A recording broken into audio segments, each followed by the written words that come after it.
Right. Ay! Tara. Natanggal yung diaper ni Ami. Alright. Papacheck ko lang kasi nire-regla na.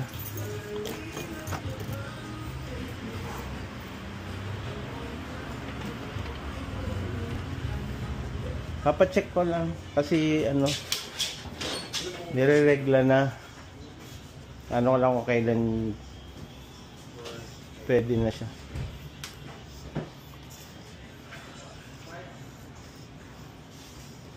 Hello sir. Bali, ang plan po natin is parang ipapa-smear test natin siya. Oo. Sa case niya kasi ngayon sir, hindi available pa siya sa amin at saka mas maganda mapaprogesterone test mo rin siya. Ano po? Oo. Para malaman natin kung saan talaga yung pinakampit ng araw kung kailan mo siya pwedeng ipastart. Alam ko dito kay City of Veterinary, dyan sa may Centennial Plaza, may smear test sila. Oo. Ah, dito wala. Wala pa dito sir, hindi pa siya available. Okay. Ano po, sa V-check kasi. Ano tawag doon?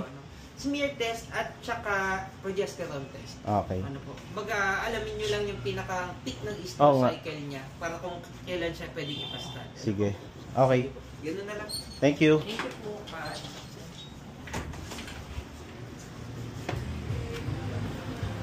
Alright. Dali natin sa kabilang bed. Ami! Diyan ka. Diyan ka muna. Tinatanggal mo yung diaper mo eh. Diyan ka, yung paa mo maipit. Uy! Uy!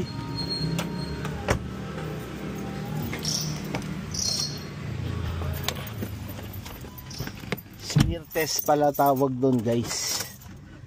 So daling ko sa kabilang veterinary si ano, Snow. Ah, si ano, Snow. Si Ami. Alright.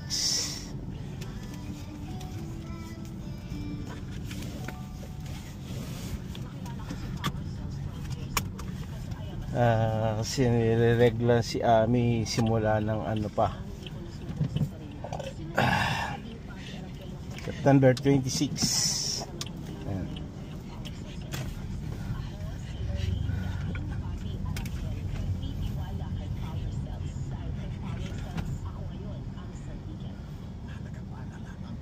Diyan ka lang ha.